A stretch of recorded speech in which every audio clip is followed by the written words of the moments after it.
Israel targetkan Mojtaba Khamenei sebagai operasi militer.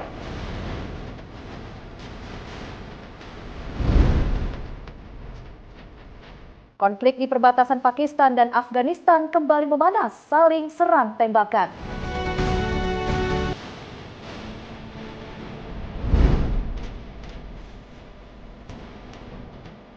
Timnas Iran kritik perlakuan Amerika Serikat selama Piala Dunia 2026.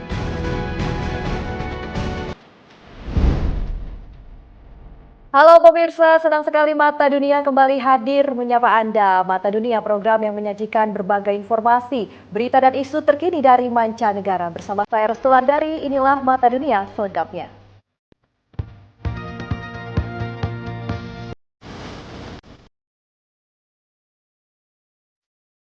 Kita ke berita pertama pemirsa, Presiden Amerika Serikat Donald Trump mendesak para pengecer bahan bakar segera menurunkan harga bensin. Trump menilai harga di tingkat konsumen masih terlalu tinggi meski harga minyak mentah dunia telah turun. Presiden Amerika Serikat Donald Trump melontarkan peringatan keras kepada para pengecer bensin di seluruh negeri agar segera menyesuaikan harga jual pada Senin 29 Juni 2026. Melalui akun media sosialnya Truth Social, Trump menyatakan harga minyak mentah telah turun ke kisaran 68 dolar Amerika Serikat per barel dan berpotensi terus turun. Menurut Trump, kondisi ini seharusnya diikuti dengan penurunan harga bensin di tingkat konsumen. Trump memperingatkan ada masalah besar bagi pengecer yang mempertahankan harga tinggi. Ia menegaskan praktik penggelembungan harga merupakan tindakan ilegal dan melanggar hukum. Selain mendorong harga bensin berada di kisaran 2,5 dolar Amerika Serikat atau setara dengan 44.729 rupiah per galon, Trump juga mengkritik tinggi pajak bahan bakar di California yang dinilai membebani masyarakat. Sebelumnya, Trump meminta Departemen Kehakiman menyelidiki dugaan praktik penggelembungan harga oleh perusahaan minyak yang dituding tidak menurunkan harga bensin meski biaya minyak mentah menurun. Berdasarkan data AAA per 29 Juni, rata-rata harga bensin reguler di Amerika Serikat tercatat 3,86 dolar Amerika Serikat atau sekitar 69.061 rupiah per galon. Angka ini turun dibandingkan sebulan sebelumnya 4,391 dolar Amerika Serikat atau sekitar 78.544 rupiah per galon. Penurunan seiring mereda ketegangan di Timur Tengah dan menurun harga minyak dunia. Harga minyak dunia sempat melonjak ketika konflik antara Israel dan Iran memicu kekhawatiran pasokan energi global. Setahun serangan Amerika Serikat dan Israel ke Iran disusul serangan balasan Iran terhadap Israel dan negara-negara Teluk menjadi lokasi pangkalan militer Amerika Serikat, meningkatkan kekhawatiran akan terganggu pengiriman minyak melalui Selat Hormuz, salah satu jalur utama perdagangan energi dunia.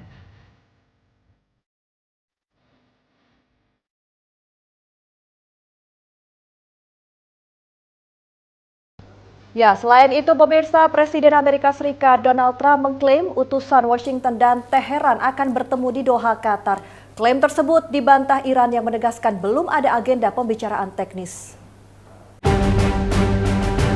Presiden Amerika Serikat Donald Trump menyatakan Iran meminta pertemuan yang diklaim akan berlangsung di Doha, Qatar pada 30 Juni 2026 waktu setempat atau 1 Juli 2026 waktu Indonesia.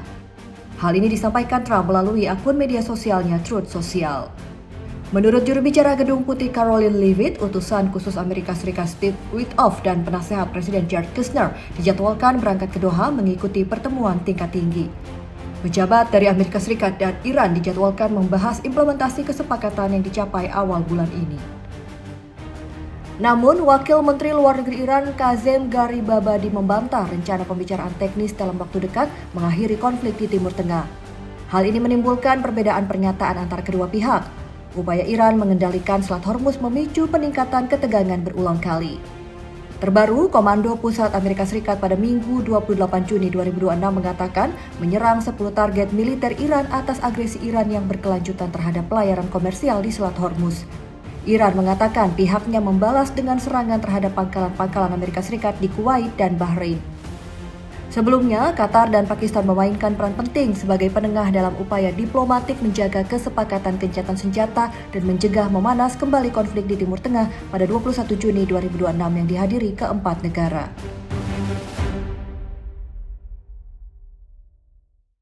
Ya pemirsa, ketegangan Israel dan Iran kembali meningkat. Menteri Pertahanan Israel, Israel Katz, menyatakan Mojtaba Khamenei ditetapkan sebagai target operasi Israel.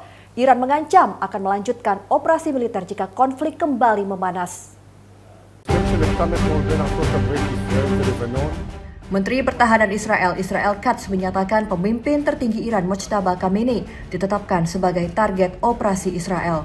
Dikutip dari Fox News Rabu 1 Juli 2026, Katz menegaskan Tel Aviv siap kembali melancarkan serangan ke Iran apabila proses negosiasi dinyatakan berakhir, atau jika Iran kembali melancarkan serangan ke wilayah Israel.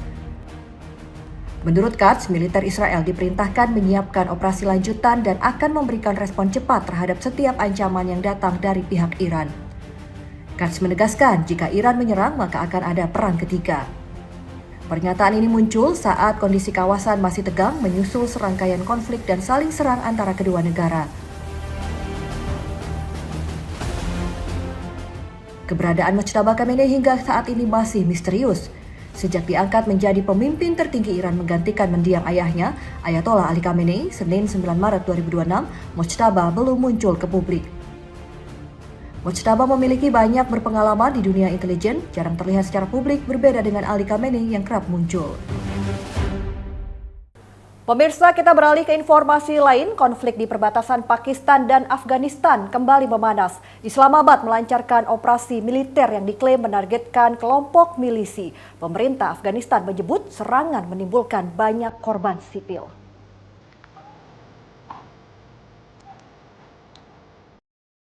Pakistan melancarkan operasi udara dan darat di wilayah perbatasan Afghanistan pada Minggu 29 Juni 2026. Serangan ini disebut sebagai serangan paling mematikan dalam beberapa bulan terakhir. Menteri Informasi Pakistan Ataullah Tarar menyatakan operasi menewaskan 29 anggota milisi dituduh bertanggung jawab atas serangan mematikan di Karachi pekan lalu. Dismantled and destroyed in Afghanistan by Pakistan's valiant security forces. Di sisi lain, pemerintah Taliban Afghanistan mengklaim serangan udara Pakistan menghantam 3 provinsi timur menyebabkan 36 warga sipil tewas dan 163 orang terluka. Warga setempat menyebut korban didominasi perempuan, anak-anak, dan lansia sedang berada di dalam rumah saat serangan terjadi.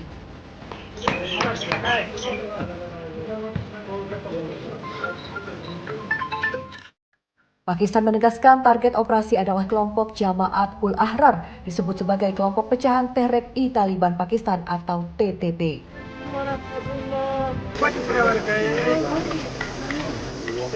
Konflik berkepanjangan antara kedua negara terus meningkat meski berbagai upaya mediasi internasional telah dilakukan. Sepanjang tahun 2026, bentrokan di perbatasan menyebabkan ratusan korban jiwa dan memaksa puluhan ribu warga mengungsi. Informasi seputar Piala Dunia 2026 akan kami hadirkan usai jeda. Tetaplah bersama kami di Mata Dunia.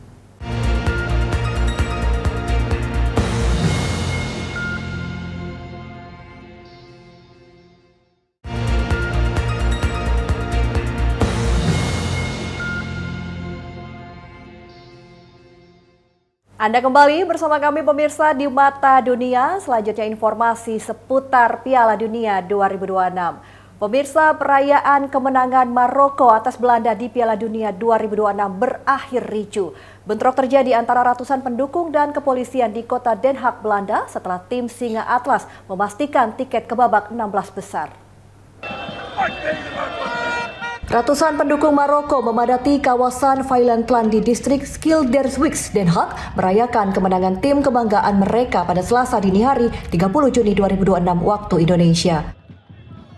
Suasana euforia berubah menjadi kerusuhan. Sejumlah oknum terlibat konfrontasi dengan aparat kepolisian.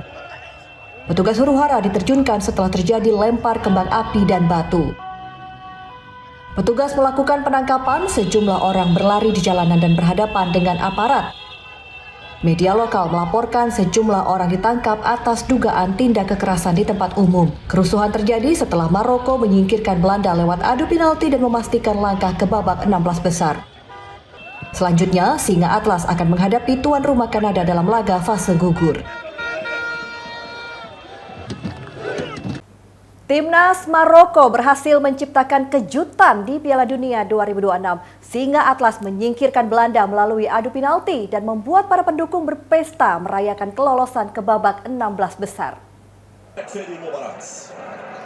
Suasana penuh ketegangan menyelimuti para pendukung Maroko saat menyaksikan laga melawan Belanda pada babak 32 besar Piala Dunia 2026 pada Selasa 30 Juni 2026 waktu Indonesia. Setelah bermain imbang 1-1 hingga perpanjangan waktu, Maroko akhirnya memastikan kemenangan lewat adu penalti dengan skor 3-2. Para pendukung menilai Maroko tampil lebih dominan sepanjang pertandingan. Mereka memuji semangat juang para pemain yang mampu menghadapi salah satu kekuatan besar Eropa tanpa rasa gentar. Keberhasilan ini mengantarkan Singa Atlas melaju ke babak 16 besar dan akan menghadapi Kanada pada Sabtu 4 Juli 2026 di Houston. Piala Dunia 2026 menjadi edisi pertama yang diikuti 48 negara dan digelar di Amerika Serikat, Kanada, dan Meksiko. Ya, sementara itu pemirsa, langkah timnas Jepang di Piala Dunia 2026 harus terhenti secara menyakitkan. Brasil menang 2-1 sekaligus memupus harapan Samurai Biru melaju ke babak 16 besar. Kemenangan atas Jepang mengakhiri catatan negatif Brasil di babak gugur Piala Dunia.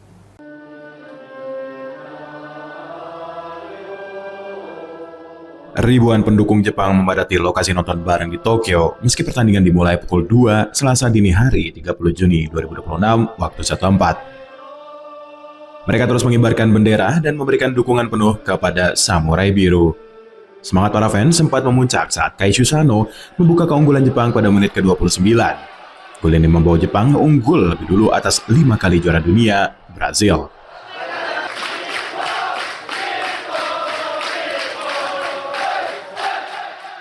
Namun memasuki babak kedua, Brazil menunjukkan pengalamannya.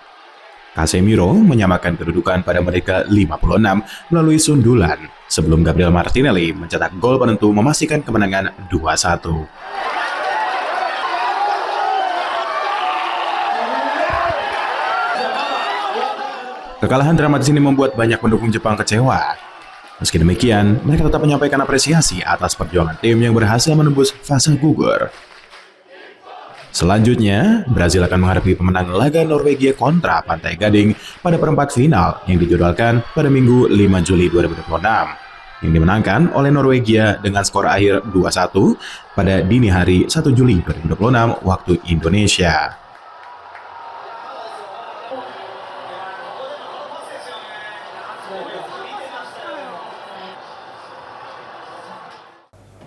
Ya, pemirsa, Paraguay menciptakan salah satu kejutan terbesar di Piala Dunia 2026.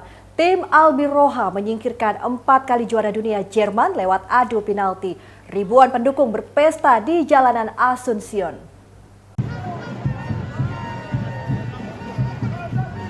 Suasana ibu kota Paraguay berubah menjadi lautan merah putih biru.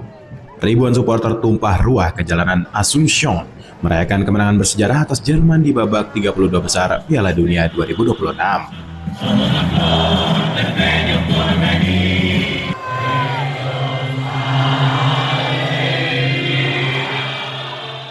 Dengan mengibarkan bendera dan menyanyikan lagu kebangsaan, para pendukung melampiaskan kegembiraannya setelah tim kebanggaan mereka memenangkan adu penalti 4-3. Hasil ini diraih setelah kedua tim bermain imbang 1-1 hingga perpanjangan waktu. Kemenangan menjadi salah satu kejutan terbesar di fase gugur, mengingat Jerman merupakan 4 kali juara dunia. Presiden Paraguay, Santiago Peña, bahkan menetapkan tanggal 30 Juni sebagai hari libur nasional agar masyarakat dapat ikut merayakan prestasi bersejarah pasukan asuhan Gustavo Alvaro. Sejumlah pendukung mengaku tegang sepanjang pertandingan. Mereka memuji semangat juang para pemain dinilai mencerminkan karakter sepak bola Paraguay. Keberhasilan ini menyingkirkan Jerman menjadi momen bersejarah bagi Albirroja dan memperpanjang langkah di Piala Dunia 2026.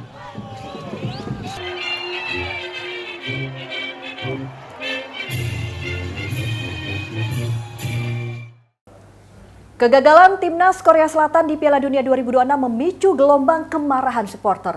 Ratusan fans menyambut kepulangan skuad Taeguk Warriors dengan sambutan protes dan tuntutan perubahan besar di tubuh sepak bola nasional. Ratusan pendukung memadati Bandara Internasional Incheon untuk menyampaikan protes kepada mantan pelatih Hong Myung-bo dan timnas Korea Selatan. Aparat kepolisian memasang pengamanan di sepanjang jalur menuju bus tim. Para supporter meneriakkan yel-yel, mengejek, serta membawa spanduk menuntut Hong Myung-bo untuk mundur. Hong Myung-bo tiba bersama 9 pemain, hanya beberapa jam setelah mengumumkan pengunduran diri dan mengambil tanggung jawab atas kegagalan tim lolos dari fase grup. Korea Selatan menutup penampilan di grup A dengan 3 poin. Setelah membuka turnamen dengan kemenangan atas Republik Ceko, mereka menelan 2 kekalahan beruntun dari Meksiko dan Afrika Selatan. Format Piala Dunia 2026 diperluas menjadi 48 peserta. Korea Selatan gagal melaju ke babak 32 besar karena hanya menempati peringkat ke-10 dari 12 tim peringkat ketiga. Kegagalan memicu kritik terhadap Asosiasi Sepak Bola Korea Selatan. Presiden Lee Jae-myung meminta penyelidikan menyeluruh atas menurunnya prestasi timnas dan proses penunjukan pelatih kembali dipertanyakan. Kegagalan Korea Selatan melaju ke babak gugur Piala Dunia 2026 menyisakan kesedihan mendalam. Kapten Timnas Son Heung-min menyampaikan permintaan maaf kepada seluruh rakyat dan pendukung Korea Selatan atas hasil yang mengecewakan. Melalui unggahan di Instagram, Son Heung-min mengaku masih sulit menerima kegagalan Timnas Korea Selatan di Piala Dunia 2026.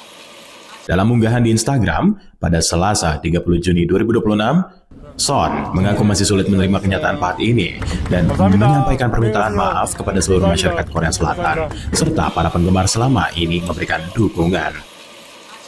Korea Selatan gagal melaju ke babak 32 besar setelah tidak masuk ke dalam 8 tim peringkat ketiga terbaik. Peluang lolos sirna usai menelan kekalahan 0-1 dari Afrika Selatan pada laga terakhir fase grup. Dalam pertandingan ini, Son memulai laga dari bangku cadangan dan baru diturunkan pada babak kedua. Dirinya gagal membantu tim membalikkan keadaan. Kegagalan memicu kritik terhadap pelatih Hong Myung-bo, kemudian memilih mengundurkan diri dari jabatannya pada Minggu 28 Juni 2026. Piala Dunia 2026 diperkirakan menjadi penampilan terakhir Son di ajang olahraga digelar setiap 4 tahun sekali ini. Son tidak menyinggung soal pensiun dari timnas. Ia berjanji akan terus berjuang mengembalikan kepercayaan dan membawa kebahagiaan bagi para pendukung Korea Selatan. Pemirsa, tetaplah bersama kami karena usai jeda masih ada informasi menarik lainnya dari Piala Dunia 2026. Mata Dunia segera kembali.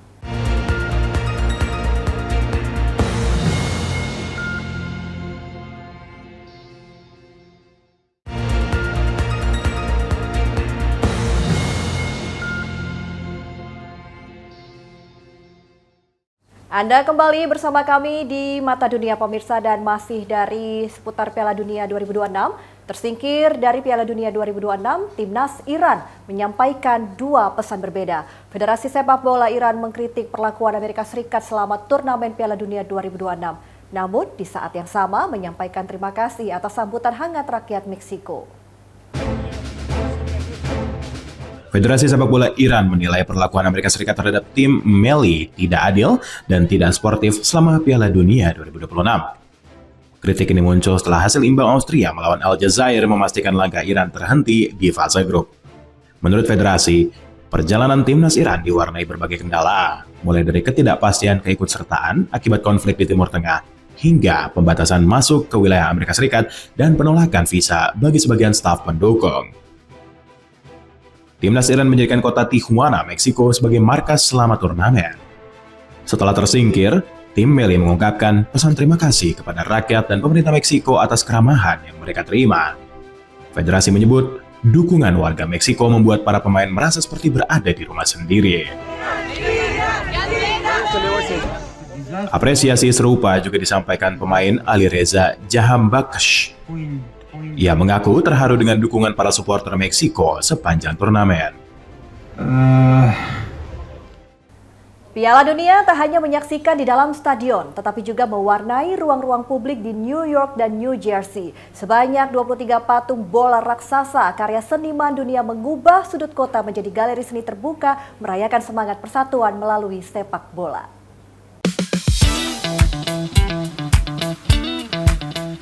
23 patung bola berukuran hampir 2 meter dipajang di berbagai lokasi ikonik di New York dan New Jersey. Mulai dari jalanan, taman kota, hingga kawasan transportasi, semuanya disulap menjadi galeri seni terbuka bertema Piala Dunia. Instalasi bertajuk The Art of the Game melibatkan 23 seniman kontemporer ternama dari berbagai negara memperingati penyelenggaraan Piala Dunia edisi ke-23. Salah satu karya paling menonjol adalah Socially Distanced, karya Tomokazu Matsuyama. Seniman berbasis di Brooklyn ini memadukan seni era Edo, budaya pop, graffiti, manga, dan beragam pengaruh global dalam satu patung bola raksasa. Menurut Matsuyama, karyanya mencerminkan keberagaman budaya New York serta menyampaikan pesan persatuan saat konflik dan ketegangan terjadi di berbagai belahan dunia. Pameran ini digelar atas kerjasama panitia tuan rumah Piala Dunia 2026 New York, New Jersey dengan berbagai lembaga seni ternama. Setelah pameran berakhir pada 7 September 2026, sebagian patung akan tetap dipajang di ruang publik. Sementara sebagian lain akan dilelang untuk mendukung seniman dan organisasi seni nirlaba. Dan informasi tadi sekaligus menutup perjumpaan kita di Mata Dunia kali ini. Saya Restuladari beserta kru yang bertugas pamit undur diri. Saksikan terus Mata Dunia hanya di Berita Nasional TV. Terima kasih dan sampai jumpa.